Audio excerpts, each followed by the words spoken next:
오늘 로마서 강의 28번째 시간입니다. 믿음이 겸손하게 한다. 믿음이 겸손하게 한다 하는 제목으로 하나님 말씀 함께 나누겠습니다. 세계에 많은 나라와 민족이 있지만 아마도 이 성경의 배경이 되는 이스라엘이라고 하는 나라만큼 독특하고 특별한 나라가 없을 것입니다. AD 한 70년경에 이스라엘이 로마라고 하는 나라에 의해서 완전히 멸망을 당합니다.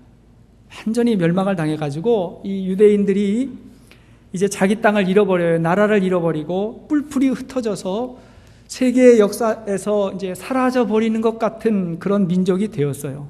그러나 그들이 끈질기게 자기 민족의 정체성을 지키면서 생존해 있었고 근 2000년이 지난 1948년도에 다시 그 나라에서 그 민족 사람들이 모여서 다시 이스라엘이라고 하는 나라가 세워지게 되었는데 그것만도 놀라운 것인데 더 놀라운 건 뭐냐면 그 기간 동안에 그들이 그들의 언어, 그들의 종교, 그들의 문화를 거의 보존하고 있었다는 거예요.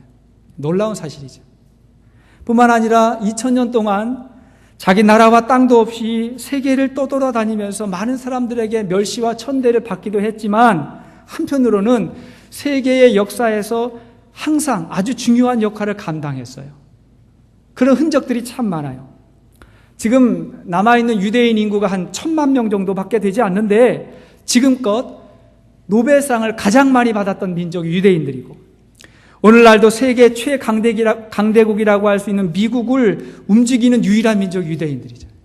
제 기억이 맞다면 저 뉴욕에 살아있는 유대인들이 한 200만 명 정도 된다 그럽니다. 그 사람들이 거의 이 나라의 사회나 경제를 움직이는 그런 역할들 감당하지 않습니까?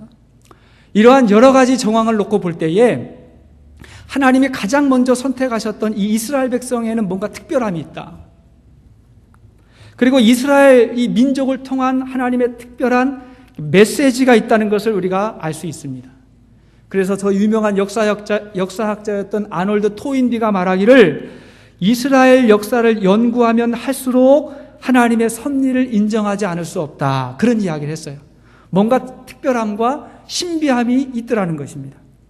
자, 우리가 로마서 9장에서 11장까지의 말씀 보면서 로마서 9장에서 11장까지는 그런 이스라엘의 구원에 대한 이야기라고 말씀을 드렸어요. 9장은 하나님이 이스라엘을 선택하셨다는 거예요. 그리고 그 선택은 하나님의 일방적인 은혜였다. 그들에게 어떤 특별한 조건이나 상황이 되기 때문에 그런 게 아니라 하나님이 일방적으로 선택하셨다. 그건 저와 여러분들도 마찬가지다. 하나님의 은혜로 선택받았다고 말씀을 드렸어요. 10장은 그런데 그런 이스라엘이 복음을 거부하고 예수님을 거부해 버렸다는 거예요.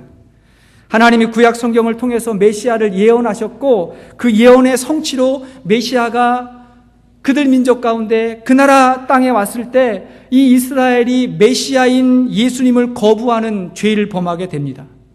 그러면서 사도 바울이 복음을 전하다가 여기서 깨닫게 되는 원리가 있었어요. 자, 다시 한번 로마서 10장 11절에서 13절까지의 말씀을 읽어보겠습니다. 그 앞부분 로마서 10장 11절에서 13절. 자, 시작. 성경에 이르되 누구든지 그를 믿는 자는 부끄러움을 당하지 아니하리라 하니 유대인이나 헬라인이나 차별이 없음이라 한 분이신 주께서 모든 사람의 주가 되사 그를 부르는 모든 사람에게 부유하시도다. 누구든지 주의 이름을 부르는 자는 구원을 받으리라 그랬어요. 그 상황을 보면서 이스라엘이라고 다 이스라엘이 아니고 유대인들이라고 저절로 그냥 구원이 임하는 게 아니라 유대인이든 헬라인이든 어떤 사람이라도 주의 이름을 부르는 자가 구원받는다. 예수를 주라 시인하고 하나님께서 그를 죽은 자 가운데서 살리신 것을 내 마음에 믿으면 구원받는다. 이 구원의 원리를 깨닫게 되었어요. 자, 그러면 이제 이스라엘은 어떻게 되는가에 대한 질문이 남게 되는 거예요. 그 백성은 어떻게 되는가? 이것이 11장의 내용입니다. 그들이 먼저 선택을 받았다는 것이 어떠한 의미가 있는지, 하나님이 혹시 이스라엘 백성을 버려두신 것은 아닌가라고 하는 질문을 하게 되었습니다. 그게 11장 1절 말씀이었어요. 자, 1절 말씀 다시 한번 읽습니다. 시작. 그러므로 내가 말하노니 하나님이 자기 백성을 버리셨느냐? 그럴 수 없느니라. 나도 이스라엘이니요 아브라함의 씨에서 난 자요 베냐민 지파라. 절대로 하나님께서 이스라엘 백성 그냥 내버려 두시지 않는다는 거예요. 하나님은 실언하지 아니하시고 하나님은 실수하지 않으시는 분이십니다. 하나님의 오묘한 섭리와 경륜을 우리가 다 할 수가 없어요. 자, 그렇다면 이스라엘을 향한 하나님의 마음이 무엇이며 그 마음을 받아들이는 우리는 무엇을 배울 수가 있을까요?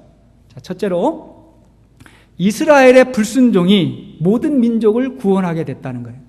첫 번째 원리는 이스라엘의 불순종이 모든 민족을 구원하게 됐다. 자, 지난 시간에 본문 11절, 12절 말씀을 다시 한번 읽겠습니다. 11장 11절, 12절 시작. 그러므로 내가 말하노니 그들이 넘어지기까지 실족하였느냐? 그럴 수 없느니라. 그들이 넘어짐으로 구원이 이방인에게 이르러 이스라엘로 시기나게 함이니라. 그들의 넘어짐이 세상의 풍성함이 되며 그들의 실패가 이방인의 풍성함이 되거든 하물며 그들의 충만함이리요.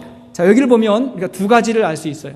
첫째는 뭐냐면 11절 그들이 넘어지기까지 실족하였느냐? 그럴 수 없느니라 이렇게 얘기했어요.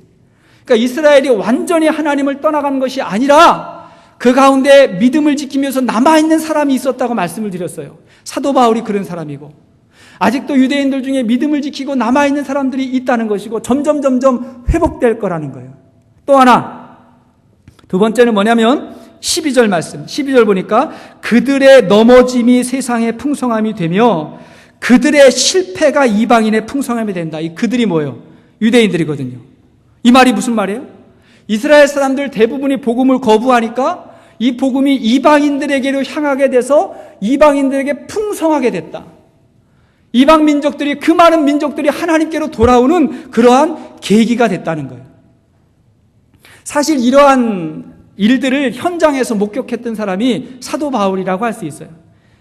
사도 바울은요, 자기 자신이 디아스포라 유대인이었어요. 다시 말하면 유대인이지만 이방 지역에 살고 있었던 유대인이에요.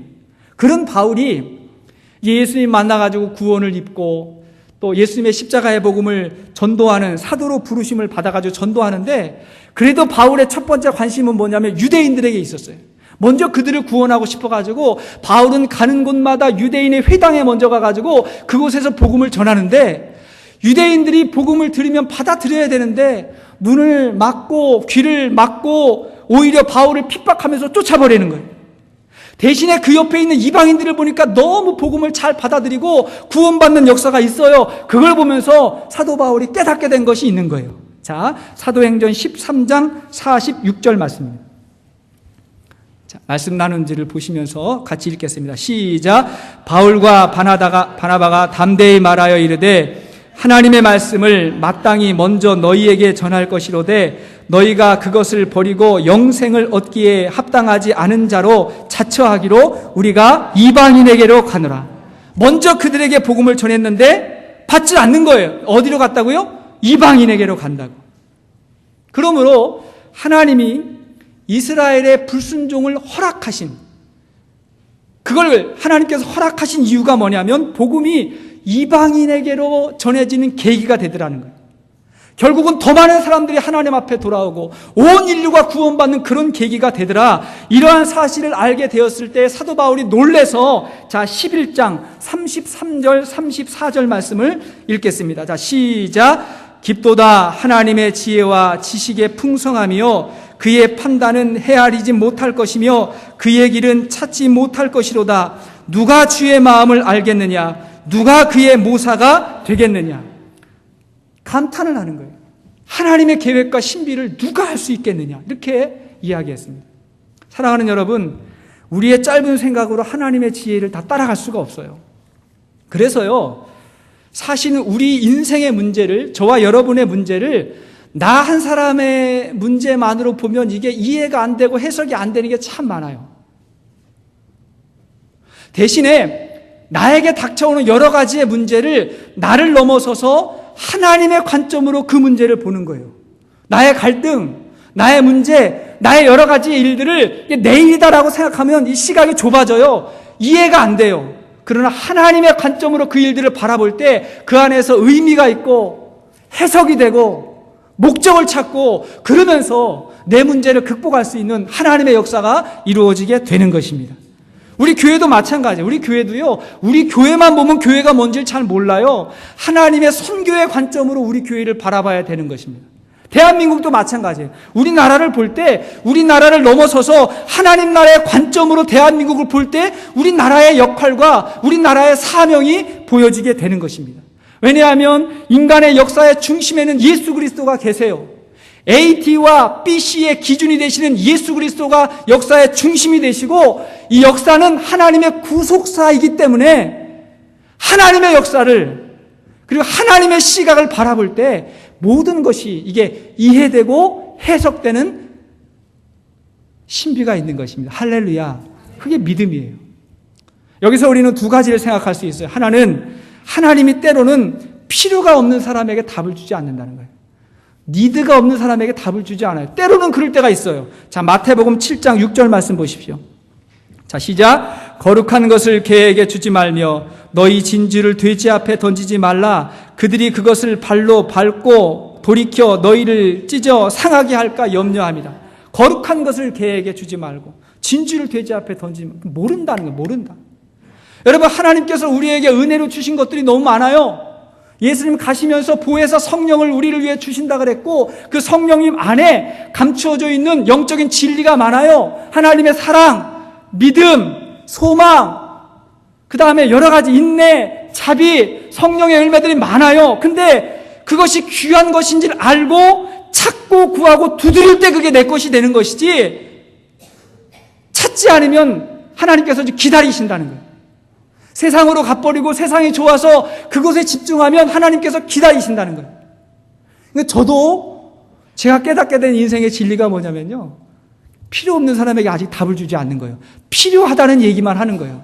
왜냐하면 필요 없는 사람에게 답 주면요, 고마운 줄 몰라요. 나중에 오해도 받아요. 기다리는 거예요. 찾고 구해야 돼. 그래서 또 하나 아는 건 뭐냐면, 우리 인생에서 부딪히는 문제와 고난, 결핍이 나쁜 것만은 아니라는 거예요. 문제와 고난이 나쁜 것만 아니다. 이스라엘의 불순종이 그게 절대로 선은 아니지만, 그러나 하나님께서 그것을 통해서 더 좋은 일을 이루시는 분, 그 하나님의 섭리를 알 때에 문제가 나쁜 것만 아니다. 우리는 그렇게 생각하고 살아가는 것입니다. 요즘에 살아있는 제주산 광어하고 우럭이 이 LA에 공급이 돼가지고 횟감으로 좋답니다. 펄떡펄떡 살아있어야 되잖아요. 좋은데, 이러한 물고기들을 산채로 이동할 때 그 물고기만 수족관에 담아가지고 오면 그게 안 된대요.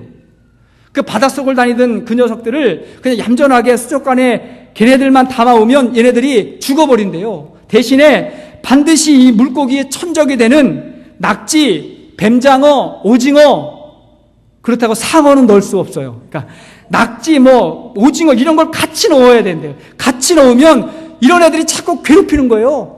자꾸 들러붙으려고 그러고 자꾸 괴롭히고 귀찮게 하고 막 그러니까 이 광어, 우럭 이런 것들이 귀찮아가지고 막 피해 다니다 보니까 지치기는 하지만 살아남는데요. 편안하게 죽어가는 게 아니고 피곤해서 지치기는 하지만 살아남는 거예요. 여러분, 우리 인생 가운데 어느 사람 보면 편안하게 살다가 죽어가는 사람이 있어요. 막 우울증 온다 그러고 사는 게 재미없다 그러고. 근데 어떤 사람은 힘든 일도 있고 어려운 일도 있는데 그게 피곤하고 지치긴 하지만 그 삶 가운데 열정이 있고요, 비전을 보게 되고요, 삶의 열망을 찾게 되는 거예요. 결국은 그런 사람이 살아남게 되더라는 거예요. 오늘날 세상이 악해요. 우리에게 실수와 죄가 많아요. 그래서 늘 문제가 있는 거예요. 그럴 때 하나님께서 그 문제를 잠시 동안 허락하시는 이유가 뭐냐면, 그 과정을 통해서 우리를 성숙하게 하고 우리를 거룩하게 하고 우리를 변화시키기 위해서 그런 것입니다. 앞길이 막히면 더 좋은 길이 열릴 것입니다. 오늘의 고난이 내일의 축복이 될 것입니다. 우리의 문제가 우리를 더 강하게 하고 하나님으로 부유한 사람들로 만들게 될 것입니다. 이게 영적인 원리예요. 자, 그러면 이러한 이스라엘을 보면서 우리가 또 깨달아야 될 또 하나, 두 번째 것이 있다면 뭐냐면요. 자, 15절, 16절 말씀 읽겠습니다. 오늘 본문 15절, 16절 말씀 시작. 그들을 버리는 것이 세상의 화목이 되거든 그 받아들이는 것이 죽은 자 가운데서 살아나는 것이 아니면 무엇이리요? 제사하는 자가 처음 곡식가루가 거룩한즉 떡덩이도 그러하고 뿌리가 거룩한즉 가지도 그러하니라. 지금 이 사도 바울의 이 서신을 받는 사람들은 로마 교회의 사람들입니다. 그러니까 로마서잖아요. 그러니까 로마 교회의 사람들을 보면 거의가 다 이방인 그리스도인들이에요. 그들에게 사도 바울이 이야기를 하는 거예요. 자, 이스라엘의 실패로 말미암아 이방인들이 구원받게 되었다면, 너희들이 구원받게, 우리도 포함되는 거예요. 이방인들이 구원받게 됐다면 이방인들은 이스라엘 백성들을 바라보면서 멸시하거나 천대할 것이 아니라 오히려 고마워해야 된다. 감사해야 된다. 왜? 구원의 뿌리가 그들에게 있었기 때문에. 더 깊이 들어가면 하나님에게 있었기 때문에 교만하지 말고 감사하라는 거예요. 이건 우리하고도 똑같이 우리에게도 적용되는 말씀입니다. 여러분, 이스라엘하고 우리나라하고 무슨 관계가 있어요? 우리나라하고 이 성경하고 무슨 관계가 있었어요? 예전에 우리는 단군을 조상이라고 생각을 했고 그 아래에 수많은 우상과 미신을 섬겼던 나라입니다. 전 국가가 악한 영들의 지배 아래서 어둠과 두려움과 가난 가운데 살게 되었어요. 여러분, 이 사실을 알려면 지금도 우상 가운데 있는 선교지를 가보면 알아요. 얼마나 우상을 섬기는 민족들이 어둡고 두려움에 전전긍긍하고 얼마나 비참하게 살아가는가 가보면 알아요. 옛날에 우리도 그랬다고요. 그랬는데 우리 민족 가운데 복음이 찾아왔어요. 동방의 작은 나라 대한민국에 예수 그리스도의 복음이 찾아오면서 우리 민족에게 구원이 왔고 빛이 왔고 성공과 번영이 찾아오게 되었어요. 이제 우리 민족은, 우리 한국 교회는 이 세계 선교의 마지막 사명을 완수해야 된다고 하는 그런 비전을 가지고 기도하는 그런 민족이 되었다고요. 그 뿌리가 어디에 있냐는 거예요. 누구 때문에 그렇게 됐냐는 거예요. 그게 절대로 자만의 조건이 돼서 안 된다는 거예요. 16절 말씀 보면요, 16절, 제사하는 처음 익은 곡식가루가 거룩한즉 떡덩이도 그러하고 뿌리가 거룩한즉 가지도 그러하니라 그랬어요. 자, 두 가지 비유가 나오는데, 제사하는 처음 익은 곡식가루가 거룩한즉 떡도 거룩하다. 여기서 처음 익은 곡식가루가 이스라엘을 말하는 거예요. 자, 구약 성경을 보면 추수한 후에 처음 익은 곡식 가루를 갖다가 하나님께 이제 제사를 드려요. 곡식도 제사를 드리는데 그걸 거제라 그러는데, 그렇게 먼저 드리면 남아있는 떡도 다 어떻게 돼요? 거룩하게 된다. 그러니까 먼저 드려진 게 이스라엘이고 남아있는 거룩함을 입은 것이 저와 여러분들을 포함한 이방인들이다. 그걸 알라는 거예요. 그 다음에 뿌리가 거룩한즉 가지도 그러하니라. 여기서 뿌리가 이스라엘을 말하는 거예요. 그 뿌리 위에 가지가 맺혔는데 그게 우리란 말이에요. 그러니까 우리 가지 위에 열매가 맺혔어도 그것은 절대로 우리 때문만이 아니라 뿌리가 이스라엘에게 있었고 뿌리가 하나님에게 있었다. 그걸 절대로 잃어버리면 안 된다는 거예요. 자, 17절, 18절 말씀도 같이 보겠습니다. 시작. 또한 가지 얼마가 꺾이었는데 돌감람나무인 내가 그들 중에 젖붙임이 되어 참 감람나무 뿌리에 진액을 함께 받는 자가 되었은즉 그 가지들을 향하여 자랑하지 말며 자랑할지라도 내가 뿌리를 보존하는 것이 아니요 뿌리가 너를 보존하는 것이니라. 자, 여기를 보면 돌감람나무의 비유를 하고 있어요. 이 감람나무는요, 오늘날의 올리브나무를 말하는 것입니다. 근데 여기에 보니까 이방인들은 원래 돌감람나무였는데 참 감람나무였던 이스라엘이 베어지고 그 위에 우리가 젖붙여졌다는 거예요. 그러니까 우리가 돌감람나무였는데 참 감람나무 위에 젖붙임을 받고 우리로 말미암아 좋은 열매들이 맺혀지게 되었는데, 쉽게 말하면 우리에게 하나님의 은혜가 왔고 하나님의 구원이 찾아오게 됐는데 그게 너희 때문에 된 게 아니라 하나님이 주어주신 거고 이스라엘 백성의 좋은 어떤 토양 위에, 그 뿌리 위에 너희들이 있다고 하는 것을 반드시 알아야 된다는 거예요. 그걸 잃어버리면 안 된다는 거예요. 여러분, 이 말씀을 볼 때 어쩌면 시골에서 농사 지신 분들은 좀 이상하게 여길지도 모르겠어요. 저는 그거 알았어요. 왜냐하면 원래 이 젖붙임의 원리는 반대입니다. 아래쪽에 나쁜 게 있고 위쪽에 좋은 게 젖붙여지는 거예요. 그러니까 돌감람나무가 밑에 있고 그걸 잘라버린 다음에 참 감람나무를 젖붙여야 원래 젖붙임의 원리에는 그게 맞는 건데요.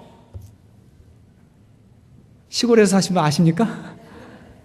그게 맞는 건데, 사도 바울이 이렇게 설명을 하는 이유는 뭐냐면 사도 바울이 몰라서 그러는 게 아니고, 지금 사도 바울의 포인트는 뭐냐면, 여기서 강조하는 건 뭐냐면 너희에게 찾아온 은혜와 너희에게 찾아온 그 구원이 그게 너희의 힘과 너희의 능력에서 나온 게 아니라 그 뿌리가 이스라엘에게 있었고 그 뿌리가 하나님에게 있었다는 거예요. 그걸 모르면 안 된다는 거예요. 우리 삶 가운데 벌어지고 있는 많은 열매와 많은 역사들이 있다면 그 뿌리를 알라는 거예요. 뿌리를. 그걸 모르면 우리가 교만해진다.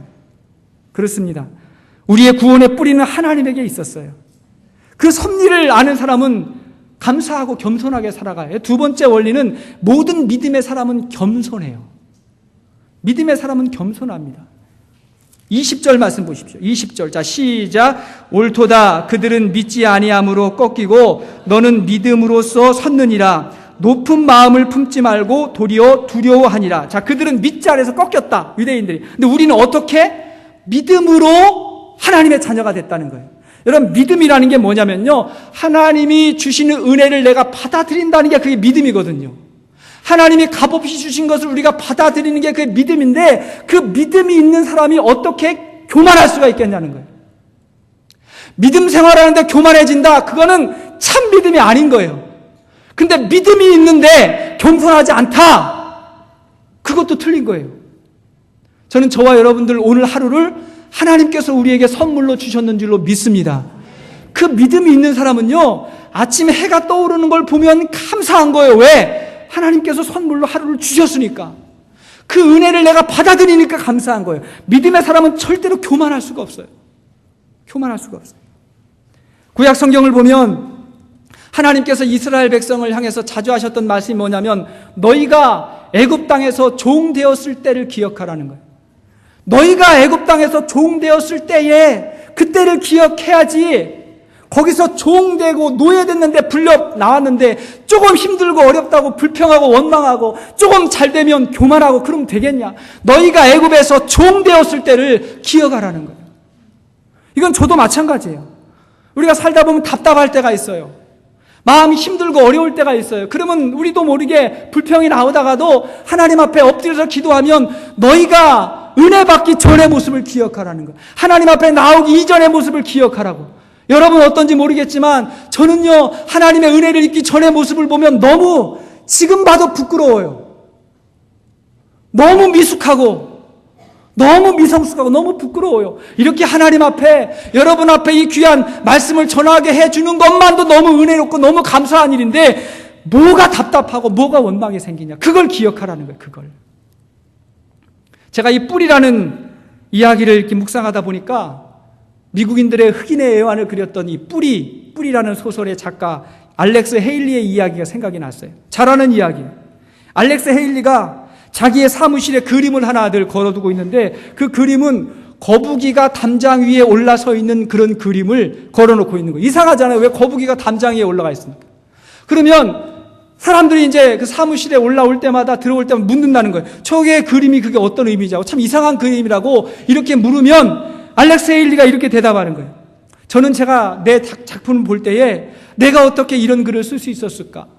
나에게 어떻게 이러한 영감이 떠오를 수 있을까라는 그런 교만한 마음이 인간적으로 들 때가 있는데 그때마다 내가 저 그림을 본다는 거예요. 저 그림을 보고 거북이를 보면 거북이가 어떻게 저 위에 올라갈 수 있냐? 누가 올려준 거지. 누군가가 올려줬으니까 저 위에 있는 거지. 내가 어떻게 이런 글을 쓸 수 있으며 내가 어떻게 이렇게 유명한 사람이 될 수 있었을까를 생각할 때 하나님이 나를 들어서 올려놓은 거지 어떻게 내가 그렇게 될 수 있느냐, 그거를 생각하면서 항상 감사하는 마음, 겸손한 마음을 지키더라는 거예요. 우리가 이걸 잃어버리면 안 된다는 것입니다. 제가 우리 교회 어느 성도님에게 들었어요. 그분이 그런 이야기 하시는 거예요. 본인의 집에 어느 날 보니까 그릇이 와 있는데 이 그릇이 우리 건 아닌데 누가 준 건데, 누가 음식을 담아가지고 준 건데 이게 누구네 집 그릇인지를 모르더라는 거예요. 그래가지고 이게 누구 건가 갖다 줘야 되는데 옆집에 물어보니까 그 집이 아니고 또 다른 집 물어보니까 또 그 집 것도 아니고, 아, 그 집 거구나 생각하고 이제 그 그릇에다가 음식을 담아가지고 찾아가가지고 이거 여기 그릇 맞죠 하고 주니까 거기도 아니더래요. 그래가지고 그런 과정을 통해서 느낀 게 뭐냐면 내가 이 음식을 받아 먹을 때는 정말 기쁘게 좋게 받아 먹었는데 조금 시간이 지나고 나니까 누가 줬는지도 모르더라는 거예요. 집에 그릇 있는 분들 다 손 들어보시죠. 누가 줬는지도 모르는 그릇을 가지고 잃어버리고 살아가는 거예요. 우리 가운데 그런 게 많아요. 잃어버리고 살아가는 거예요. 겸손이 뭔지 알아요, 여러분? 겸손은요, 낮아지는 게 겸손이 아니라 있는 모습 그대로를 보는 게 겸손이에요. 있는 것을 있다고, 받은 것을 받았다고 말하는 게 그게 겸손이에요. 뿌리를 보는 게 그게 겸손이에요. 어느 여인이 신부님을 찾아가가지고 고해성사를 하는데, 천주교에서는 이제 신부님에게 기도도 하지 않습니까? 고해성사를 하는데 그러더래요. 신부님, 저는 자꾸 교만해가지고 거울을 보면 내가 미인이라고 하는 생각이 들어요. 거울 볼 때마다 자꾸 교만한 마음이 들어가지고 저는 신부님 앞에 이것을 회개하고 싶습니다. 이렇게 이야기했더니 신부님이 말하는 거예요. 자매님이요, 그건 절대로 죄가 아닙니다. 그거는 착각입니다. 그러더래요. 왜 사람이 교만해요? 착각하니까 교만해지는 거예요. 자신의 뿌리를 착각하면 교만해지는 거예요. 그래서 우리가 겸손하게 해달라고 기도하는 게 아니라 있는 모습 그대로를 볼 수 있게 해달라고 기도해야 돼요. 있는 것을 있다고, 받은 것을 받았다고, 모든 게 다 하나님의 은혜라고 그렇게 기도하면 교만할 수가 없는 것입니다. 너희가 애굽에서 종 되었을 때를 기억하라는 거예요. 그러면 다 겸손한 사람들이 되는 줄로 믿습니다. 자, 그렇다면 이러한 구원의 은혜를 우리가 간직하고 살아갈 때 저와 여러분들이 가져야 될 마음이 있어요. 두 가지입니다. 오늘 말씀을 근거로 두 가지를 말씀드리면, 첫 번째는 뭐냐면 두려워하라는 거예요. 따라하십시다. 두려워합시다. 두려워해야 돼요. 우리가 은혜로 구원받았지만 성경을 보니까 나중된 자가 먼저 되고 먼저 된 자가 나중된다 그랬으니까 두려워하는 거예요. 이스라엘이 먼저 됐다가 나중된 자가 되었고 이방인들이 나중된 것 같지만 먼저 된 자가 된 이 상황을 볼 때 우리도 이스라엘 같은 상태가 될 수 있다는 사실을 깨닫고 두려워하라는 거예요. 21절 말씀 보십시오. 21절 시작. 하나님이 원 가지들도 아끼지 아니하셨은즉 너도 아끼지 아니하시리라. 교만하면 그렇다는 거예요. 높은 데 마음을 두고 교만하면 우리도 그럴 수 있다는 거예요. 어떤 사람을 보면요, 처음에는 은혜로 구원을 입었어요. 그래서 구원받고 구원에 대한 기쁨이 있고 감격이 충만해가지고 그렇게 신앙생활을 하는데 한 3년쯤 지나면 그때부터 이제 감격이 무뎌지고 마음이 강팍해지는 거예요. 그때 진짜 신앙의 뿌리가 어디 있는가를 우리가 점검해야 되는 거예요. 두 가지 증상이 나타납니다. 하나는 뭐냐면 예배가 감동이 없는 거예요. 예배가 무감각한 거예요. 찬양을 하고 기도를 하고 설교를 듣는데도 깨달음이 없고 감동이 없어요. 어느덧 습관적으로 교회를 다니고 있다면 그 순간부터 두려워해야 돼요. 마음을 새롭게 갈아엎어야 되는데 포크레인으로 엎어야 돼요. 예배에 감동이 없으면 그 신앙이 죽어가고 있는 거예요. 첫 번째, 여러분 두려워하십시오. 두 번째 증상 뭐냐면 어느 순간에 자기의 허물이 보이지 아니하고 남의 허물이 보이는 거예요. 어느 순간 남을 평가하고 남을 비난하고 남을 비판하는데 자기의 회개가 사라지고 있다면 그러면 우리가 두려워해야 되는 거예요. 교회 오래 다니는 사람이 그럴 수 있어요. 목회자들이 그럴 수 있어요. 그러면 이스라엘처럼 된다고 경고하는 것입니다. 누구도 예외가 없어요. 두 번째는 다른 사람을 시기나게 해야 됩니다. 성경의 말씀 표현이 시기나게 한다 그래서 우리식으로 말하면 다른 사람을 도전받게 해야 돼요. 그런 마음을 품어야 돼요. 자, 14절 말씀 보십시오.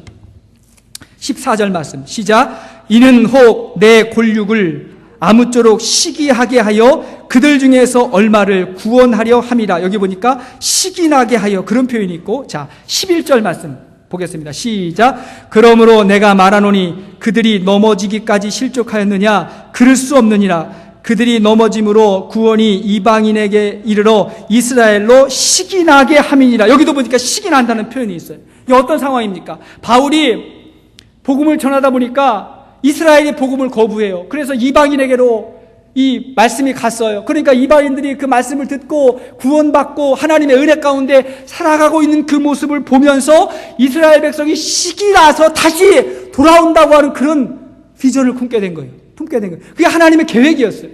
오늘날요, 유대인들이요, 신약 성경을 보면 깜짝 놀랍니다. 자기들이 모르는 구원의 메시지가 그 안에 있다는 걸 듣고 깜짝 놀라서 다음 시간에 제가 좀 말씀드리겠는데 유대인들의 구원이 얼마나 엄청나게 지금 이루어지고 있는지 몰라요. 돌아오는 거예요. 저는요, 이왕이면 그리스도인들이 다 잘되고 성공했으면 좋겠습니다. 할렐루야. 이왕이면 그랬으면 좋겠어요. 그래서 세상 사람들의 질투의 대상이 됐으면 좋겠어요. 우리 주변에 있는 사람들이 우리를 보고 내가 믿는 예수 나도 믿어보고 싶고 내가 다니는 교회 나도 다니고 싶다고 그런 이야기를 들을 수 있다면 우리가 얼마나 좋을까요? 저는 영혼 구원을 위해서 우리 가정이 가장 행복한 가정이 된다고 하는 사명을 제가 가지고 있습니다.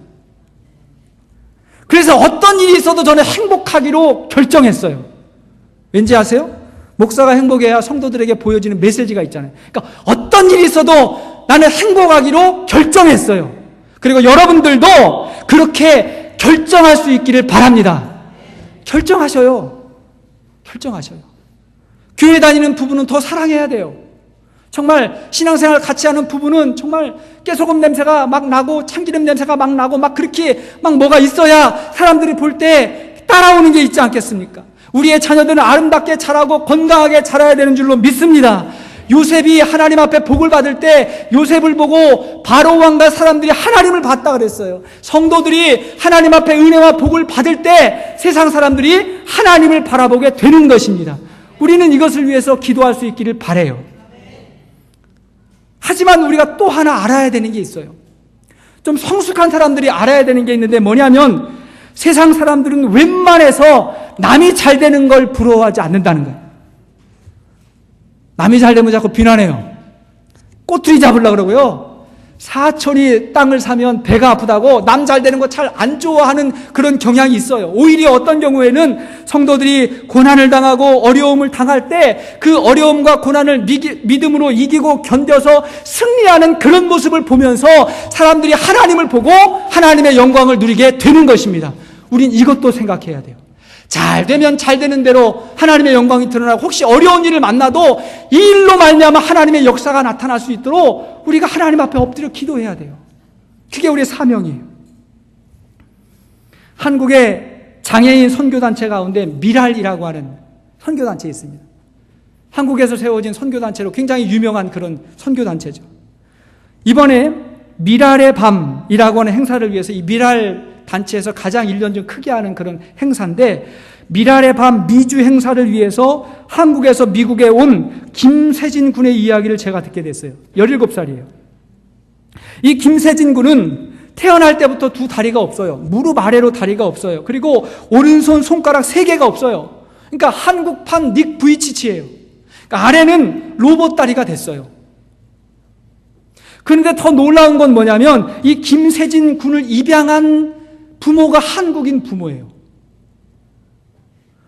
그 몸이 불편한 아이를 입양했어요. 자기를 위해서 입양했겠어요? 그 영혼을 위해서, 그 생명을 위해서 입양하는 거죠. 그리고 나서 이제 이 세진군을 이제 기르는데 막 보조 장비 같은 것도 이렇게 해주고 그러면서 기르는데 보니까 이 아이가 운동을 너무 잘하는 거예요. 운동신경이 너무 좋아가지고 계속해서 운동을 시켰어요. 그러고 나 보니까 2009년도에 13살의 나이에 세계 장애인 수영 선수권 대회에 참여해가지고 금메달 3개, 은메달 4개를 땄대요. 세계 신기록으로 금메달 3개, 은메달 4개, 7개의 메달을 땄어요. 9살에 5km 달리기를 완주하고 로키 산맥을 2발로 올라가서 정상을 정복하고 지금 이 김세진 군의 이야기가 한국의 초등학교 교과서에 지금 실렸대요. 4학년 도덕교과서, 6학년 국어교과서에 이 17살 된 아이의 이야기가 실리는 거예요. 올해 성균관대학교 스포츠과학부에 최연소로 입학을 했답니다. 놀라운 일이잖아요. 근데 이 아이를 입양한 이 양정숙 씨도 운동선수 출신인데 운동하다가 사고로 다쳐서 4년 동안 자기가 장애인이 됐대요. 그러니까 본인이 아픔을 겪어보니까 여러분 우리는 고통이 사명이라는 말 알잖아요. 아픔을 겪어보니까 아픈 사람이 보여서 그래서 주위에 장애인들이 보이니까 장애인 봉사단체에 봉사하러 갔다가 그 세진군을 보고는 그냥 입양해가지고 길렀다라는 거예요. 내가 이 아이의 인생을 책임져야 되겠다. 길러야 되겠다. 기도해야 되겠다. 그러면서 이 어린아이를 기르는데 아이가 건강한 몸과 마음을 가지고 살 수 있도록 교육을 해요. 장애를 가졌다고 남에게 의존하지 않고 남에게 도움만 받지 않고 스스로 인생을 살아가고 개척하는 것이 그게 맞다고 생각이 돼가지고 이 아이를 가르치는데 처음에는 어머니가 매일 넘어뜨리는 훈련부터 시켰대요. 사라의 어린아이가 걸어가려면 얼마나 많이 넘어집니까? 근데 거기에 로봇 다리를 한 거예요. 그러니까 얼마나 못 걷는 거예요. 못 걷는데 일어서지도 못하는 애를 맨날 넘어뜨렸대요. 일어서려고 하면 넘어뜨리고, 일어서려면 넘어뜨리고, 넘어지는 연습을 했다는 거예요. 그러면서 이 어머니가 하는 말에 의미가 있어요. 뭐라고 이야기를 하냐면, 인생을 살다 보면 걷는 게 중요한 것이 아니라 넘어졌을 때 다시 일어나는 게 중요하기 때문에 그렇게 했다는 거예요. 걷는 게 중요한 게 아니다. 다시 일어나는 게 중요하다. 넘어면 일어나, 걸어가면 넘어뜨리고, 걸어가면 넘어뜨리고. 여러분, 살다 보면 넘어질 때가 참 많은데, 그때 다른 사람들 쳐다보고 세상을 쳐다보면 불평과 불만이 나오기 때문에 이 아이에게 사람 의지하지 말고 하나님만 바라보고 다시 일어나도록 그렇게 훈련을 시켰다는 거예요. 얼마나 귀합니까? 이 아이가 정말 잘 자랐어요. 잘 자라서 앞으로 목표가 2016년 브라질 월드컵, 제가 축구를 좋아하니까 월드컵 얘기가 먼저 나오네요. 2016년 브라질 올림픽의 금메달이 이 아이의 목표고, 그 다음에 IOC 국제올림픽위원회의 위원이 되는 게 이 아이의 인생의 목표라는 거예요. 이 정도 상황이 되니까 제가 이 아이의 스토리를 보면서 시기가 나는 게 아니라 창피한 거예요. 창피한 거. 어떻게 이렇게 살 수 있을까? 어떻게 이렇게 잘 자랐을까? 믿음의 능력이 도대체 무엇일까? 여러분, 믿음의 사람이 역경을 극복하고 승리할 때 세상이 시기하는 것입니다. 아니, 세상이 정말 각성하고 깨닫고 하나님 앞으로 돌아오게 될 줄로 믿습니다. 그게 우리의 삶이에요.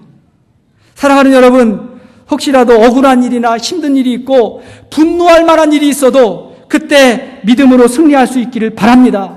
그러면 우리를 통해서 예수님의 영광이 나타날 뿐만이 아니라 우리도 시험을 이길 수 있는 능력이 위로부터 우리에게 부어질 줄로 믿습니다. 하나님의 역사가 우리의 삶 가운데 나타날 줄로 믿습니다. 그러면 전도가 되고 영혼 구원이 될 뿐만이 아니라 우리도 우리의 연약함을 극복하고 승리할 수 있다고 믿습니다. 자, 한 가지 이야기만 더 하고 마치려고 그래요. 성 프란시스의 예화입니다. 성 프란시스라고 하는 유명한 수도사가 있었잖아요. 이분이 어느 날 자기 고향집을 방문했는데, 고향에 가보니까 이분의 하인이 깊은 우물에 이제 두레박을 내려가지고 물을 이렇게 깃고 있는데, 물을 깃는데 가만 보니까 그 두레박 안에다가 나무 토막 하나를 갖다 딱 넣고 그리고는 이제 물을 길어 오르더라는 거예요. 그래가지고 물었대요. 이상하다고. 왜 그 물 속에다가 나무 토막 하나를 넣냐고. 그거 넣으면 그만큼의 물이 안 담기잖아요. 그러니까 왜 넣냐고 이렇게 물으니까 이 하인이 이렇게 대답을 하더라는 거예요. 예, 그거는 이유가 있습니다.